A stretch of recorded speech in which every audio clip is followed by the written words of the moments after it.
Então, é um homem de Deus, um homem abençoado, que eu tenho um imenso respeito, né?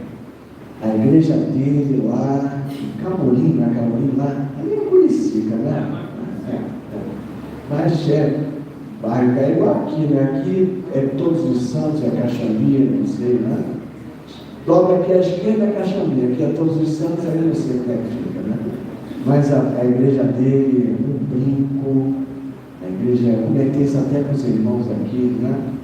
Então, é uma alegria. O primeiro pastor que vem aqui de fora, né? E vai nos abençoar aqui, certamente. Vem aqui, pastor. Não. Aleluia.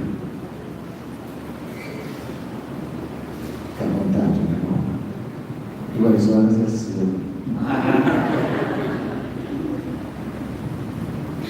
Era isso que eu queria ouvir. Jesus, pessoal. Olha, deixa eu tirar o som do meu celular. Eu vou aconselhar você a dar uma verificada aí no seu também. Porque imagina, depois de 1h40 tocar o telefone aqui, aí não vai ser fácil, né? Vou botar a chave do carro aqui para não esquecer o celular. Bom dia, igreja. A paz de nosso Senhor Jesus Cristo a todos. É uma alegria muito grande estar aqui na igreja do Caxambi. Primeira vez aqui no novo endereço, né? Já havia ido algumas vezes lá no antigo. E passa o filme na cabeça da gente, né? Uma história de vida. Eu hoje tive uma grata surpresa de ver o Tiago aqui. Olha, depois no final quero tirar uma foto contigo. Você ficou muito famoso, viu? Eu acompanho o Tiago no Instagram. Tiago é músico e importante. Eu conversava com o pastor Aguiar antes do culto, né? Lá no gabinete. A gente perceber e comprovar o encaminhamento daqueles que são próximos da gente, principalmente os nossos filhos, né? Mês passado eu ordenei meu filho ao diaconato também lá na minha igreja, até com a presença do bispo Luiz Paulo, esteve lá, e se emocionou muito, porque meu filho começou a tocar na igreja aos 12 anos de idade, né, Tiago? Porque não tinha músico na igreja naquela época, ele só sabia tocar 4 louvores. Aí o bispo Luiz Paulo falou: qual que você sabe tocar? Esses 4. Então nós vamos tocar esses 4 até você aprender o 5º. Tiago já era mais experiente, mas ele e Marcelinho, né, começaram assim. Diego, Nicolas tiveram uma banda, né? Banda All-In, gravaram um CD daquele Geração Ação, né? Com algumas músicas. E esse foi o caminho que o meu filho acabou seguindo de música, acabou se formando em produção musical, compõe muitos louvores, né? Eu vou mandar um pastor Aguiar que é um louvor sobre a ceia, bom para a ministração da Santa Ceia. Eu até mostrei para o bispo de Paulo, ele pediu para eu colocar no nosso grupo, eu esqueci. Eu vou estar colocando lá, mas é uma alegria, né? Ver vocês aqui, Manu, poxa, é muito bom mesmo. E o pastor vai falando assim para ir se ambientando, porque eu tenho uma característica pessoal, cada vez que eu subo aqui, eu tremo que nem vara verde. Então, até o tremor passar, tem que falar um pouco, né? Senão, não consigo descontrair. Mas, nessa manhã de festa aqui na igreja do Caxambi, eu peço a Deus que me use nessa celebração também. E hoje 2 homens vão estar sendo introduzidos ao diaconato dessa igreja no ministério do pastor Aguiar. E nós vamos falar um pouco da história da igreja nessa manhã. Mas antes da gente começar, eu peço a você que estenda as mãos na minha direção. Quero orar.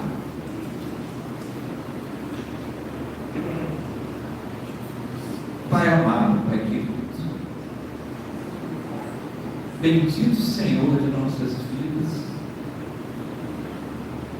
eu quero te pedir agora uma unção dobrada sobre a minha essência, que o teu Espírito Santo venha me conduzir a transmitir ao teu povo aqui reunido aquilo que o Senhor falou no meu coração. Que não sejam palavras do meu intelecto, mas sejam palavras de sabedoria vindo do Senhor, para que tanto eu que estou ministrando, quanto eles que estão ouvindo, possamos todos sair daqui nesta manhã, galgando mais um degrau na nossa escalada de fé cristã, sendo fortalecidos na nossa fé, renovados na nossa fé, para sentirmos o desejo de perseverar pelo caminho estreito, até ultrapassarmos a porta estreita, e ouvirmos a tua voz, Senhor, dizendo: vinde bendito do meu Pai, e entra no gozo eterno na minha presença. Assim, meu Pai, eu oro a Ti, no nome santo de Jesus. Amém. E amém. Queridos, como eu vinha falando, nós vamos falar sobre igreja nessa manhã, também sobre os discípulos, as colunas da igreja. E quando nós observamos, eu já vou dizer qual é o texto, o ministério do Senhor Jesus, chegando na sua fase final, ele começa a estreitar, a mostrar aos seus discípulos aquilo que era mais importante, porque a sua morte já estava próxima e ele sabia disso. Então a gente observa ele mandando Pedro e João ao encontro de um homem, determinadas características, porque na casa desse homem eles iriam fazer a sua última ceia. E assim é feito. Jesus se reúne com os seus discípulos naquele momento daquela última ceia. Ele aponta para que ele queria traí-lo, e diz para eles também que ele não voltaria a beber daquele vinho até que tudo estivesse consumado na sua segunda vinda. Mas ele também nos deixa esse sacramento, para que nós participássemos da Santa Ceia, aquilo que ele estava fazendo naquele momento ali com os seus discípulos, para trazer à memória todo o sacrifício que ele havia feito por cada um de nós. E ele pagou um alto preço por cada um de nós. Foi humilhado, traído, cuspido, teve a sua carne rasgada por aqueles escravos. E ele não abriu mão de fazer isso. Quando nós vemos o seu momento de oração no Getsemane, há um momento que ele pede ao Pai, se fosse possível, passasse dele aquele cálice, mas que não fosse feita a sua própria vontade, mas a vontade do Pai, porque ele sabia que não havia outra forma de nós sermos justificados, que não fosse através da sua morte, do seu sangue derramado, para aplacar a ira de Deus. E ali naquele jardim, nessas orações, ele dá uma instrução para os seus discípulos, para que enquanto ele se afastasse, eles vigiassem enquanto ele ia orar. E por pelo menos 2 vezes ele voltou e pegou os caras dormindo. Estava todo mundo dormindo, estavam cansados. E eu quero dizer para você nesta manhã com isso, que nós não somos perfeitos. E ele sabe disso. Mas a cada dia ele nos aperfeiçoa hoje um pouco mais, através do Espírito Santo que habita em nossos corações. Assim como um dia esse mesmo Espírito foi derramado sobre aqueles apóstolos. E outra coisa que eu quero dizer, principalmente aos 2 homens que vão estar sendo introduzidos ao ministério diaconal nesta manhã, é que Deus não muda as nossas características pessoais, mas Ele as aperfeiçoa.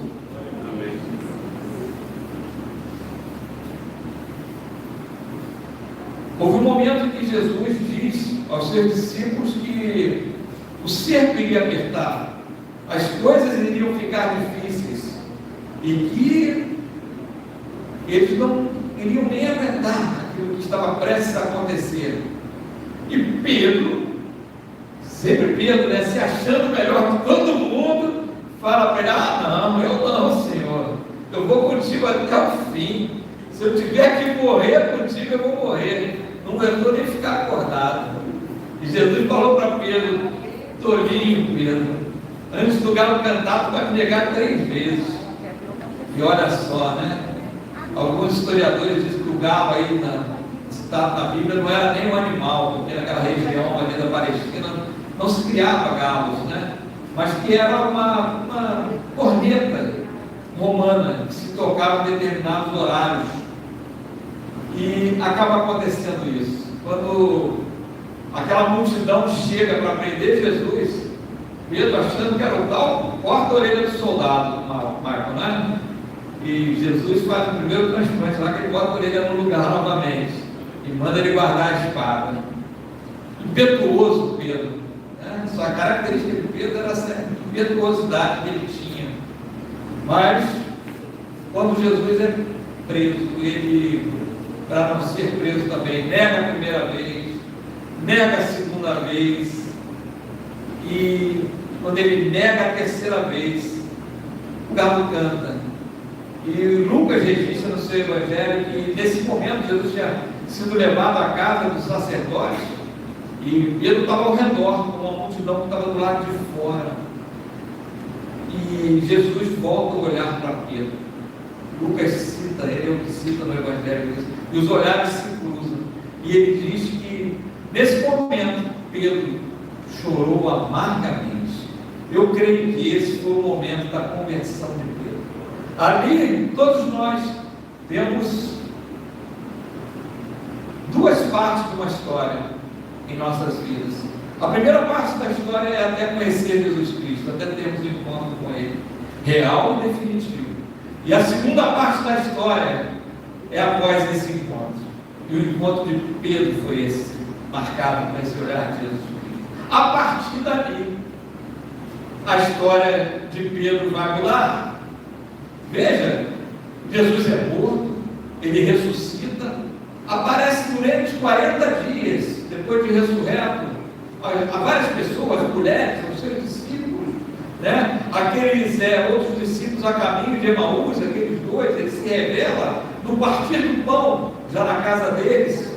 Jesus se revela a eles. E Lucas, continuando o seu evangelho, já no livro de Atos, lá no capítulo 1, diz que Jesus instrui aos seus discípulos para que sejam suas testemunhas a partir de Jerusalém, em toda a Judéia, em Samaria e até os confins da terra. E o que eles fazem? Eles ficam reunidos. Olha que coisa, e aquele Pedro impetuoso se reúne, 120 discípulos ficam reunidos ali. E o que acontece no dia de Pentecostes? Algo sobrenatural. Mas a primeira coisa que eles fizeram ali, olha ali Pedro obedecendo, olha como é que mudou a atitude daquele discípulo. E o Espírito Santo é derramado sobre eles, né? Antes disso, né, o livro de Atos registra a ascensão de Jesus Cristo, né, ele subindo aos céus, visível para várias pessoas, o anjo dizendo: esse mesmo Jesus que está subindo, que vocês estão vendo agora, vai voltar do mesmo jeito, vai voltar. E nós não celebramos a Santa Ceia, não só nos lembramos do seu sacrifício, mas nos lembramos também que o nosso Redentor vive e vai voltar para nos buscar. Essa é a confiança. O profeta disse que ele tem planos maiores do que o nosso, planos de nos dar esperança e um futuro. Então creia que o final das coisas, de fato, será melhor do que o princípio das coisas. Pode ter essa certeza em seu coração. Sabe? Então, eles ali ordenaram mais um apóstolo, Matias, para ocupar o lugar de Judas, que havia morrido. E ocorre aquela maravilha do dia do Pentecostes, né? Judeus vindo de diversas regiões, cada um falando na sua própria língua natal, e um entendia o outro. É como se um falasse inglês, alemão, grego, e todo mundo entendia o que o outro estava falando. Um fenômeno de línguas. Não é nesse caso aqui o fenômeno da língua dos anjos, né? Mas uma forma que foi concebida de todos entenderem, aqueles que estavam vindo de várias regiões para celebrar uma das 3 festividades que eles iam pulando, né, ao templo lá em Jerusalém. Então, olha que coisa tremenda que acontece, né, ali. Obediência, o derramar do Espírito, para que, revestidos de poder, eles pudessem fazer a missão para que Jesus os havia enviado. E o que acontece? Após serem revestidos desse poder, ocorrer esse fenômeno dramático, né? Ficou para marcar o momento da história, porque ali estava sendo implantada a igreja primitiva, a igreja apostólica. As pessoas não entendiam o que estava acontecendo. E aí, quem se levanta? Pedro. Mudou a característica? Não. Levantou ali, impetuoso, tomou a palavra e disse para todo mundo que estava reunido o que estava acontecendo ali. É o que havia sido profetizado por Joel. Joel 2, lá a partir do versículo 28, né, até o 32. Joel profetizou tudo isso que estava acontecendo ali. O Espírito sendo derramado sobre todos, independente de sexo, independente de idade. Olha que coisa tremenda. E em função dessa pregação de Pedro, o que acontece? As pessoas começam a perguntar: o que nós devemos fazer? E Pedro diz: arrependam-se e sejam batizados. E 3.000 pessoas foram batizadas naquele dia e passaram a fazer parte do reino de Deus. Mudou a característica de Pedro? Não. Mas Deus aperfeiçoou a sua impetuosidade, que era a sua característica principal. Bom, isso gerou uma comunidade cristã que vivia em harmonia. Eles viviam de casa em casa, eles se reuniam no templo, eles faziam suas orações e eles partilhavam o pão também e as suas refeições. Olha que coisa, hein? Uma comunidade, né, cristã. E aí, eu farei isso para chegar no nosso texto hoje, de Atos 3. A gente já chegou aí até o final de Atos 2 e vamos começar Atos 3. Enquanto você abre,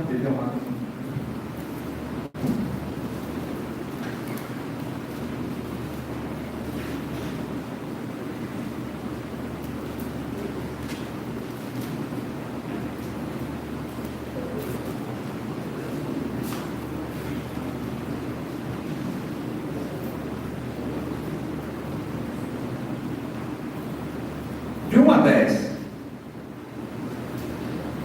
Pedro e João estavam se dirigindo ao templo para a oração das 3 horas da tarde. Estava sendo levado um homem coxo de nascença, que diariamente era colocado à porta do templo, chamada Formosa, para pedir esmolas aos que entravam. Quando ele viu Pedro e João, que iam entrar no templo, pediu que lhe dessem uma esmola. Pedro, fitando-o juntamente com João, disse: olhem para nós. Ele os olhava atentamente, esperando receber alguma coisa. Pedro, porém, lhe disse: não possuo nem prata nem ouro, mas o que tenho, isso lhe dou. Em nome de Jesus Cristo, o Nazareno, levante-se e ande. E, pegando na mão direita do homem, ajudou-o a se levantar. Imediatamente, os seus pés e tornozelos se firmaram, e dando um salto, ficou em pé. Começou a andar e entrou com eles no templo, pulando e louvando a Deus. Todo o povo viu o homem andando e louvando a Deus, e reconheceram que ele era o mesmo que pedia esmolas, assentado à porta formosa do templo, e ficaram muito admirados e espantados com o que tinha acontecido. É interessante que, após tudo que eu falei na introdução ali da implantação da Igreja Católica, né, da Igreja Primitiva Católica, que é universal, né, a palavra católica significa universal, aquela igreja primitiva ali, apostólica, implantada por nosso Senhor Jesus Cristo, a qual ele disse que o inferno não viria a prevalecer sobre ela.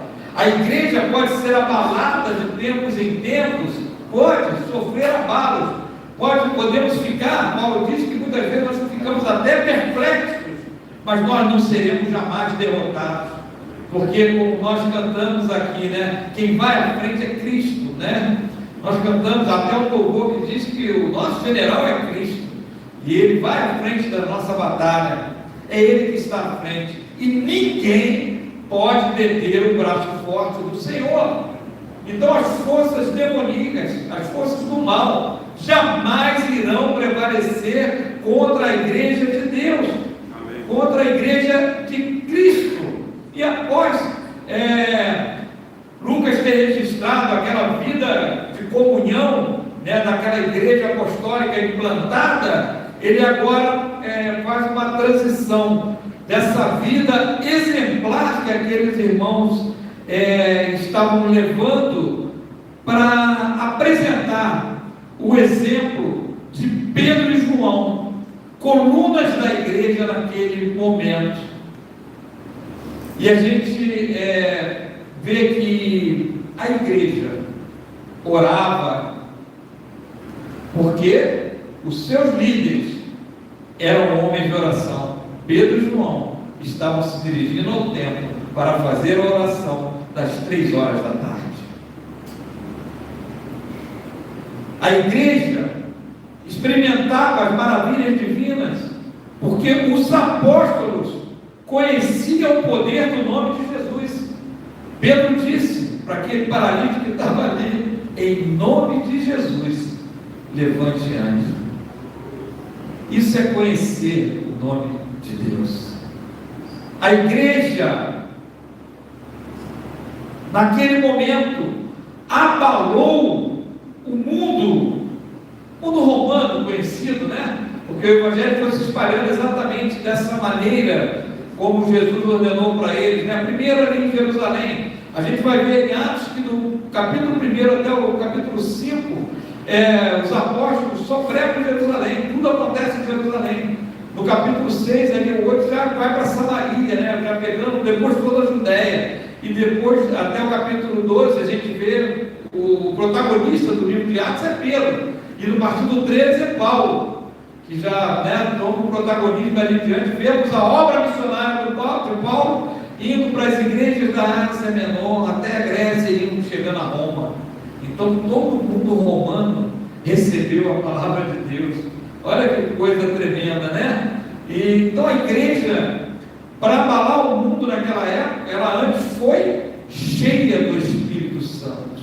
Há um pastor, ele é metodista, né, chamado Eduardo Montes, que a igreja hoje está procurando melhores métodos, enquanto Deus continua procurando melhores homens, porque Deus não unge métodos, não, Deus unge e capacita homens cheios do Espírito Santo.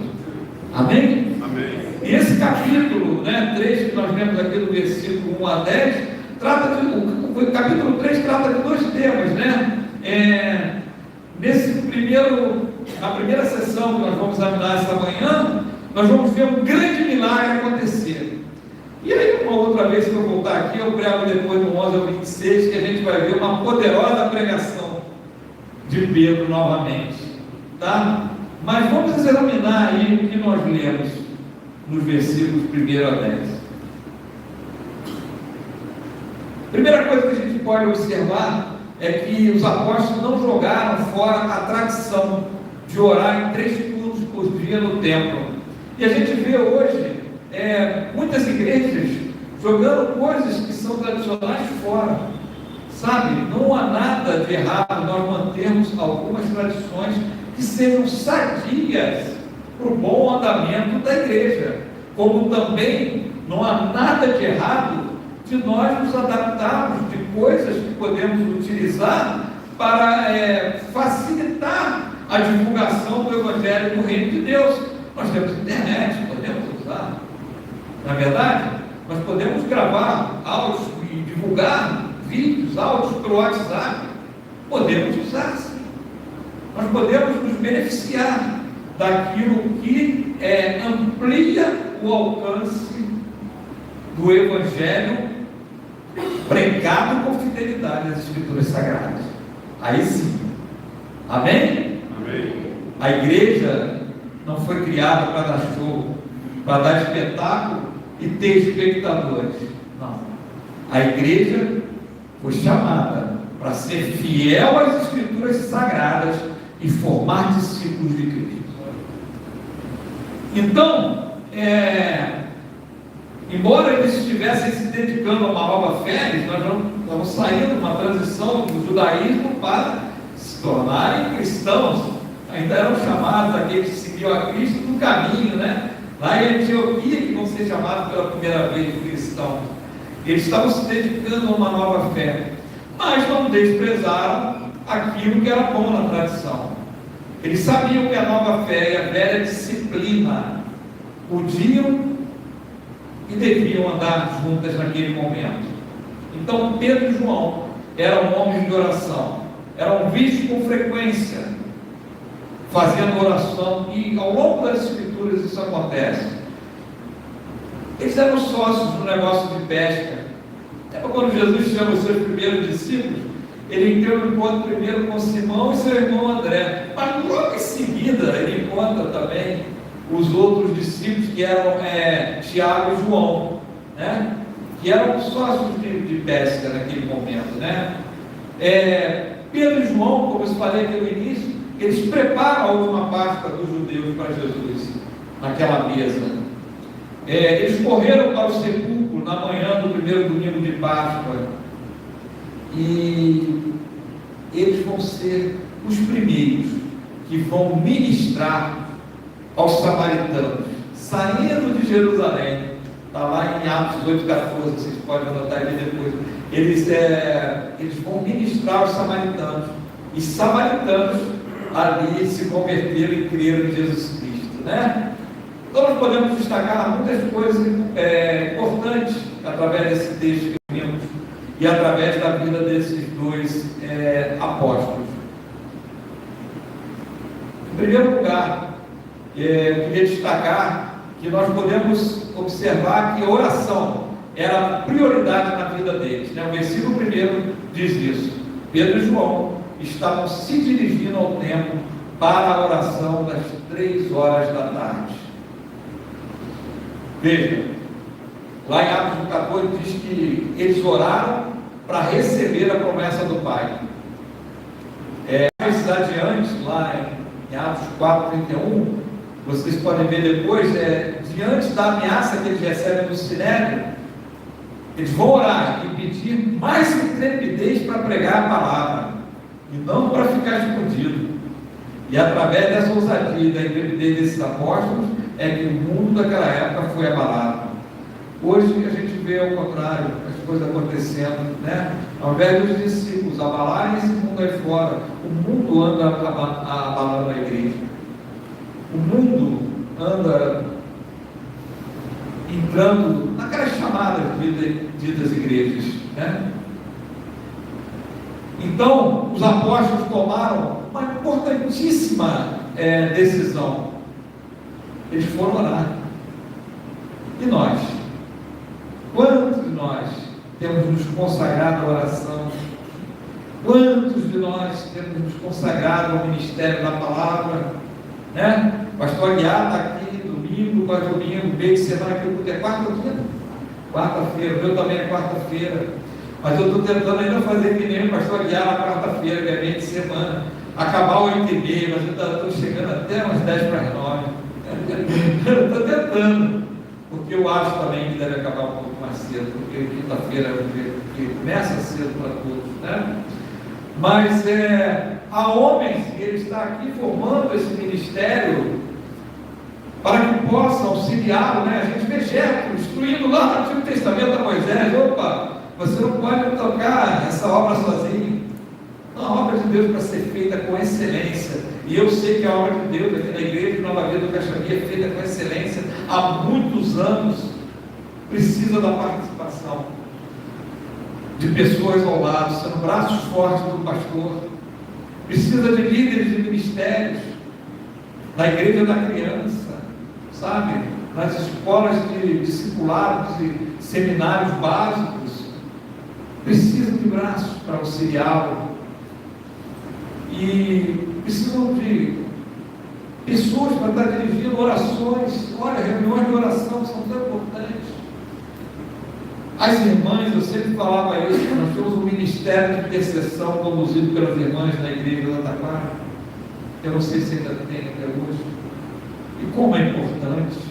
Quantas vezes eu sei que eu fiquei de pé, porque aquelas irmãs dobravam os seus joelhos e intercediam.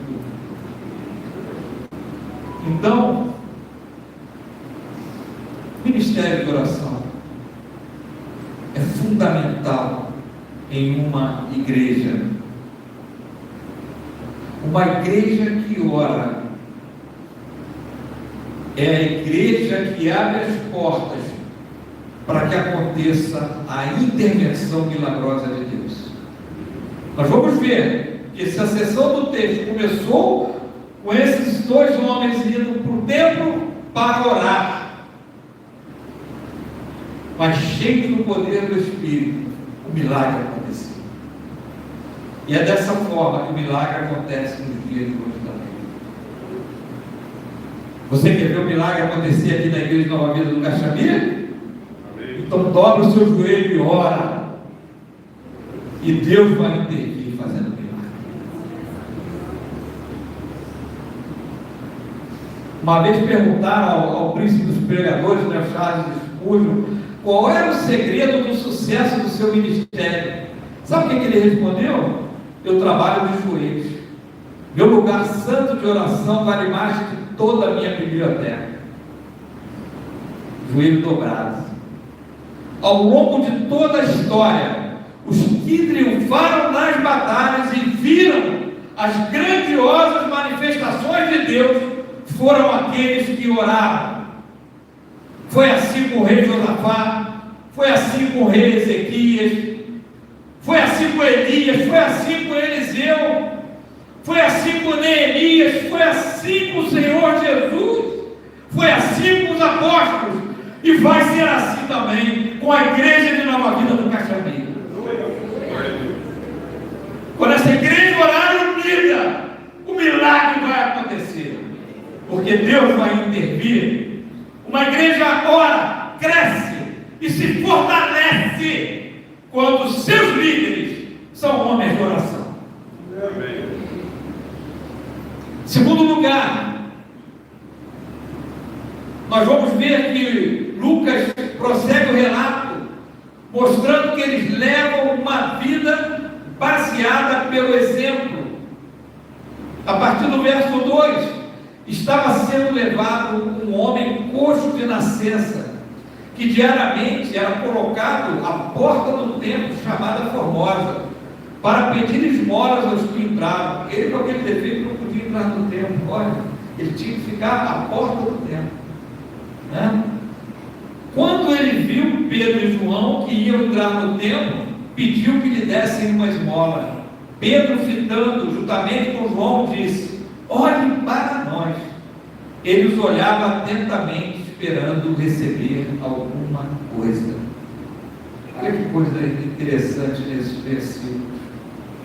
Primeiro, que era algo estratégico colocar o mendigo na porta do templo, porque as pessoas que entrariam ali naquele local para adorar a Deus, normalmente já estão entrando com maior sensibilidade, né, para fazer as suas orações, estão chegando ali para se colocar diante de Deus. Então, não é possível, né? A palavra nos ensina isso: amar a Deus a quem não vemos, se não amamos o próximo a quem vemos. Então, a pessoa está entrando ali sensível, está vendo aquele homem necessitado, que não tem outra maneira de ganhar a sua vida, normalmente dava uma esmola para aquele paralítico, né? E já era próximo das 3 horas da tarde, estava prestes a começar uma reunião de oração no templo. Pedro e João estavam chegando no templo e o paralítico pega eles uma esmola. E é interessante, né, que a gente vê os dois apóstolos, né, juntamente com João. Pedro citou o paralítico, e Pedro, mais uma vez Pedro, aquele impetuoso, estava junto com João. Os dois olharam para o paralítico, mas quem fala não é Pedro. Pedro diz para ele, né, olhe para nós. É interessante, né, que a gente aprende o tempo todo na igreja que nós temos que olhar para Cristo, né? Poxa, será que Pedro está deturpando a palavra aqui? Ele que andou com Cristo, que tinha intimidade com o Senhor, passou aquilo tudo? Não. Até porque Jesus já os havia advertido lá no Evangelho de Mateus. Jesus diz para ele, né, vocês façam e observem tudo o que eles disserem, falando dos fariseus, né? Mas não os imitem em suas obras, porque eles dizem e não fazem o que é certo, né? Então ele sabia que não era isso, ele não estava cometendo um erro. Pedro aprendeu aos pés de Jesus, e a gente observa que Paulo vai instruir depois a igreja de Corinto a respeito disso, né? Paulo exorta aquela igreja de Corinto na sua segunda carta, falando, 2 Coríntios 3, 1 a 6. Estamos começando outra vez a recomendar a nós mesmos? Ou será que temos necessidade, como alguns, de entregar cartas de recomendação para vocês ou pedi-lo a vocês? Aí Paulo diz, vocês são a nossa carta, olha só, né? Discípulos de Cristo são a sua própria carta, escrita em nosso coração, conhecida e lida por todos. Vocês manifestam que são carta de Cristo, produzida pelo nosso ministério, escrita não com tinta, mas com o Espírito do Deus vivo, não em tábuas de pedra, mas em tábuas de carne, isto é, nos corações. E é por meio de Cristo que temos tal confiança em Deus, não que por nós mesmos sejamos capazes de pensar alguma coisa como se partisse de nós. Pelo contrário, a nossa capacidade vem de Deus, o qual nos capacitou para sermos ministros de uma nova aliança, não da letra, mas do Espírito, porque a letra mata, mas o Espírito vivifica, o Espírito que traz vida. O que Pedro e João disseram àquele coxo, indiretamente era repetir o que Paulo haveria de instruir aos Coríntios, que nós vemos aqui, né? E Paulo lá na primeira carta de Coríntios 11:1, ele já resume isso, ele fala, né? Sejam meus imitadores, como eu também sou imitador de Cristo. Então, você não está fazendo nada errado em imitar a Cristo, e imitar a Paulo, como ele disse, ele é meu imitador, eu sou imitador de Cristo. Creia, tenha certeza que o milagre vai acontecer. Sabe, quando um discípulo é cheio do Espírito Santo, Deus intervém e o usa como instrumento em suas mãos para grande obra realizar.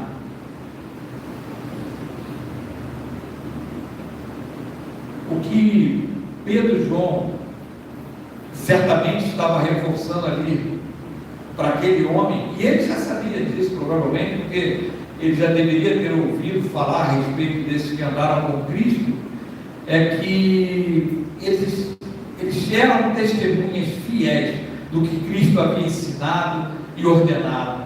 Eles buscavam o exemplo de Cristo, eles ensinavam as atitudes que Cristo havia tomado, eles refletiam, eles espelhavam o caráter e, consequentemente, a imagem de Cristo. Para e reflete nisso num momento.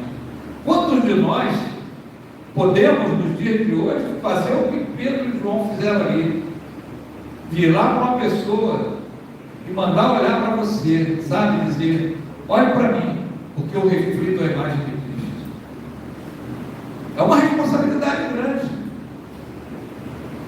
Nós estamos num processo de santificação.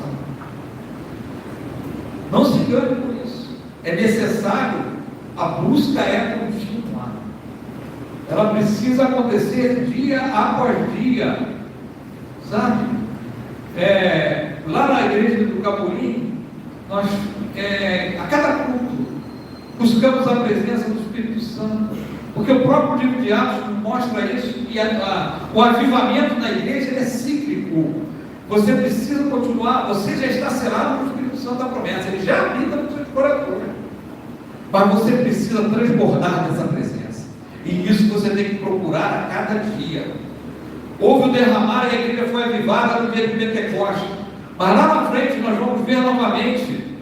Eu não me lembro se é no final do capítulo 3 aqui ou no início do 4, mas é um desses capítulos, que a igreja ora novamente, o lugar treme, e eles são cheios do Espírito segundamente. Então é cíclico esse avivamento, e nós precisamos ser uma igreja avivada na face da terra, uma igreja cheia do poder do Espírito Santo. Pedro e João estavam dizendo isso para eles. Nós refletimos, espelhamos a imagem de Cristo. Sabe, hoje a gente não vê nessa sociedade corrompida na qual a gente está vivendo ainda atualmente, embora sejamos forasteiros e peregrinos aqui, ainda estamos vivendo aqui nesse momento. Quantos pais podem virar para os seus filhos e mandar-se virar nele próprio, dizendo que ele é um exemplo? Temos visto pais que não servem de exemplo para os seus próprios filhos. Quantos patrões podem dizer para os seus colaboradores: olha o meu exemplo, que só negam impostos, fazem coisas erradas? Quantos políticos podem dizer ao povo: olhem para nós? Aí a coisa piorou mais ainda, né? Ficou estreito. Hoje é um grande abismo entre o que é falado e o que é vivido, entre o discurso e a vida propriamente dita, entre a doutrina e a prática. Nós temos visto a dificuldade que as igrejas fiéis têm tido para se manterem nos dias de hoje, enquanto a gente vê a igreja com quase 5 mil pessoas dando um show, cheio de espectadores, mas todo mundo caminhando para o inferno, principalmente o líder das igrejas, porque está conduzindo as pessoas pelo caminho largo da perdição. Mas aquela que se mantém fiel à sã doutrina, aquela que a sua liderança não somente prega as escrituras sagradas com fidelidade, mas que pratica, que o seu testemunho diz isso, essa pode chegar, esse líder pode chegar diante da sua igreja e dizer: olhe para mim, porque eu sou imitador de Cristo. E essa igreja é uma igreja fiel. Essa igreja, eu fico muito feliz de vir aqui essa manhã, de ver pessoas focadas, não desviando a sua atenção para ouvir a palavra de Deus. Eu fico feliz de vir aqui essa manhã e ver uma igreja cuidada com excelência, não para ser suntuosa, não, mas que possa ter a qualidade necessária para que não se desvie o foco daquilo que é primordial, que é a palavra do Senhor. Você vai estar abrigado do frio, você não vai sentir calor, você tem uma boa iluminação, você tem um bom som. Para quê? Para que a palavra seja pregada com fidelidade na Escritura Sagrada, para que pessoas sejam alcançadas pelo Evangelho de Cristo e sejam convencidas pelo Espírito Santo ao arrependimento e venham fazer parte da nossa família de Deus. Quando nós formos capazes de dizer essas palavras, como os apóstolos foram, com intrepidez, com confiança, como Pedro e João falaram, tenha certeza que esse é o momento que o milagre vai acontecer. Versículo 6: Pedro, porém, lhe disse: não possuo nem prata nem ouro, mas o que tenho, isso lhe dou. Em meu nome, em nome de João? Não. Olha o que Pedro fala: em nome de Jesus Cristo, o Nazareno, levante-se e ande. E pegando na mão direita do homem, ajudou a se levantar. imediatamente os seus pés e tornozelos se firmaram. Mendigo pediu uma esmola e recebeu novas pernas. Pedro não tinha prata nem ouro, mas tinha poder do seu próprio braço? Não. Ele, antes de ir, foi revestido do alto com o poder do Espírito Santo. Hoje tem igreja que tem prata e tem ouro, mas não tem poder. O poder não estava em Pedro, mas estava no nome de Jesus. Em nome de Jesus, levante antes. Pedro conhecia o poder do nome que é sobre todo nome, no céu, na terra ou embaixo da terra. Assim, ele invocou esse nome e o homem foi curado. O poder era e será sempre de Cristo, mas a mão era de Pedro. A mão vai ser de cada um de vocês aqui, quando estiverem transbordando do poder do Espírito Santo. Interessante, né, que Isaías havia profetizado isso, Isaías 35:6. Os coxos saltarão como as corças. Há uma passagem histórica aqui que eu quero ilustrar para vocês, que é muito interessante, porque ela é real. É um encontro que houve entre Tomás de Aquino e o Papa Inocêncio IV. Tomás de Aquino surpreendeu o Papa com uma visita inesperada. E nesse momento que ele chega ao Papa Inocêncio IV, o Papa estava contando uma grande quantidade de moedas de ouro e moedas de prata. E ao ver Tomás de Aquino chegando ali, o Papa Inocêncio IV disse para ele o seguinte, né? Irmão, como você pode perceber, não posso dizer, mas como Pedro disse ao paralítico, não tenho ouro nem prata. Aí Tomás de Aquino falou para ele, isso é verdade, mas também o senhor não pode mais dizer ao paralítico, levante-se antes. Sabe? De que adianta o homem ganhar todas as riquezas desse mundo e perder a sua alma? Mantenha-se fiel a Cristo, e Ele há de usar você, porque não basta mais para nós a nossa salvação, simplesmente. Precisa haver em nossos corações o princípio de nós desenvolvermos essa salvação. Primeira carta de Pedro, ele fala sobre isso. Nós precisamos desenvolver a nossa salvação. De que forma?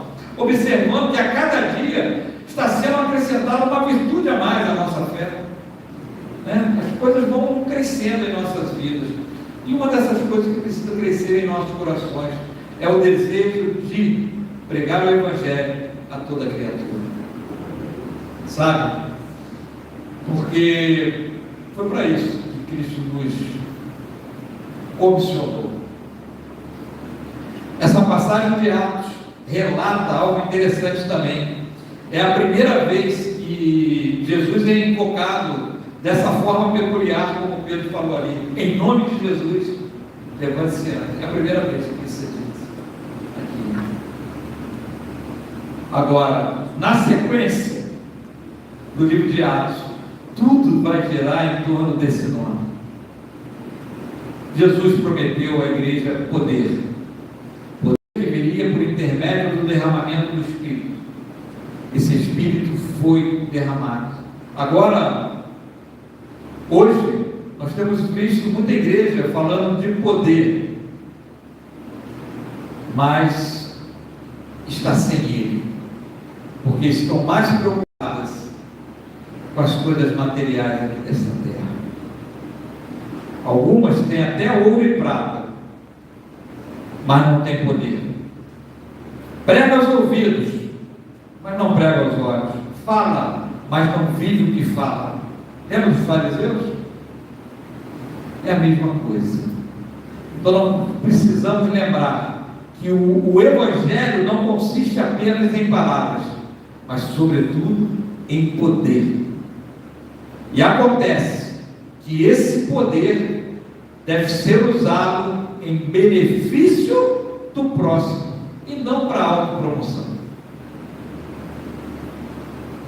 Algumas pessoas nem olham para os necessitados, passam direto, sabe? Mas é óbvio que nós devemos priorizar a obra de Deus, e a obra de Deus inclui também fazermos a parte de auxílio na medida que nos é possível fazer, tá? Ninguém vai fazer mais daquilo que pode. E Pedro e João ali demonstraram uma imensa compaixão, se voltando para aquele homem, tratando ele como um ser humano e compartilhando aquilo que eles tinham de melhor e de mais precioso. Ele compartilhou com eles a sua cura divina através do poder do Espírito Santo, na autoridade do nome de Jesus. Glória a Deus.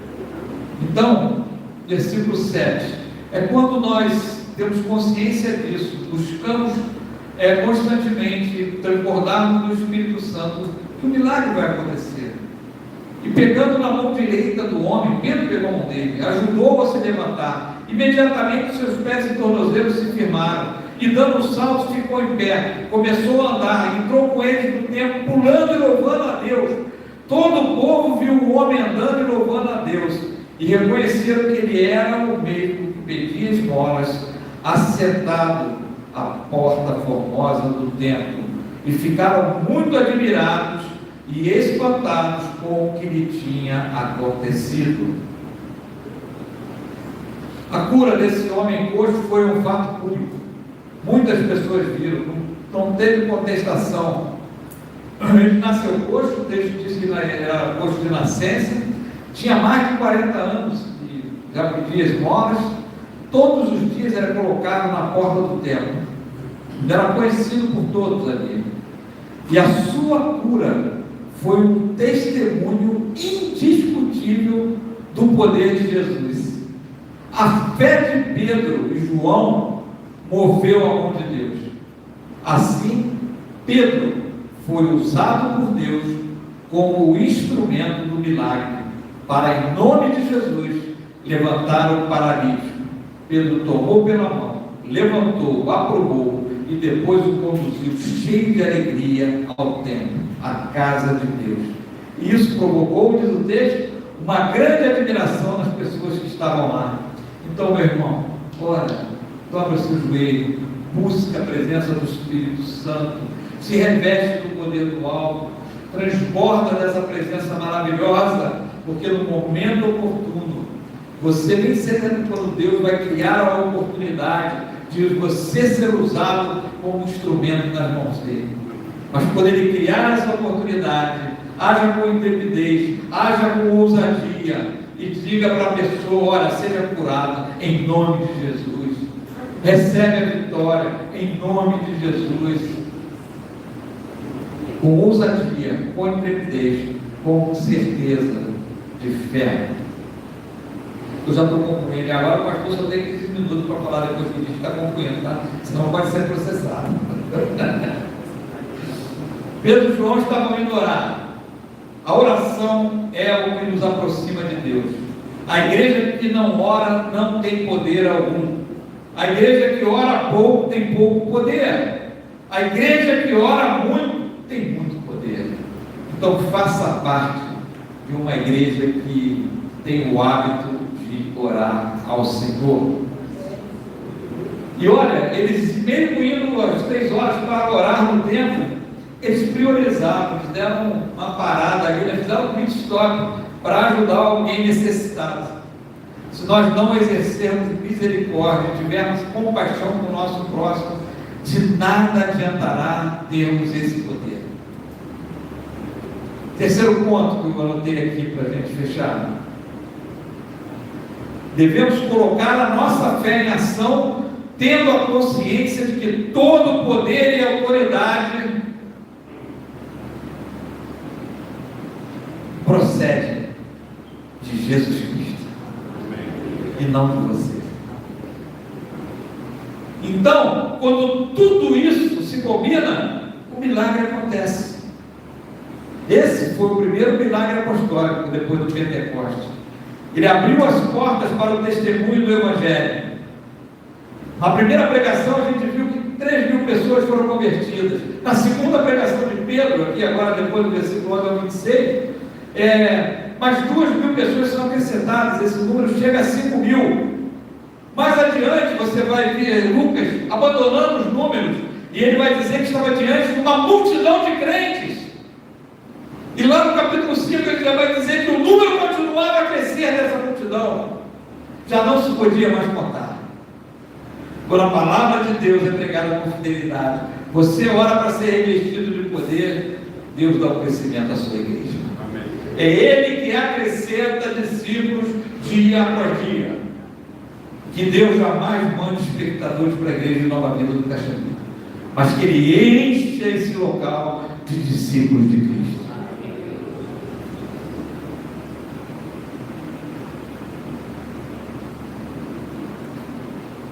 Queridos, a minha oração nesta manhã é para que vocês busquem incessantemente, através das suas orações, o poder que vem do alto, para que essa igreja de Nova Vida do Caxambi continue a ser conhecida pelo que ela já é, uma igreja forte.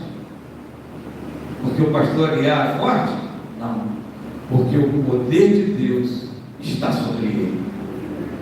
O Espírito Santo está em seu coração, lhe dirigindo, lhe conduzindo em tudo aquilo que ele tem feito aqui neste lugar.